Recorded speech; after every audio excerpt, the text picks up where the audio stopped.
তো আজকে আমি জ্বালানোর গ্লাস কাটতেছি, কাঠের জানলার গ্লাস। তো দেখেন কিভাবে গ্লাস কাটা লাগে। তো দেখতে থাকেন ভিডিওটা, দেখেন। আর যদি কারো শেখার ইচ্ছা আছে তো এই ভিডিওটা বারবার দেখলি গেলা শেখার খুব একটা হেল্পফুল একটা ভিডিও।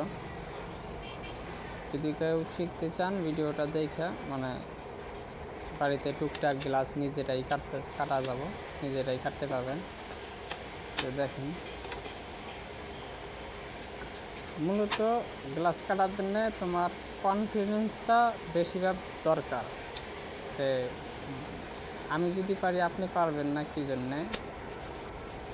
এটা গ্লাস কাটাটা খুব একটা কঠিন কাজ না, বরঞ্চ একটা ইজিলি কাজ।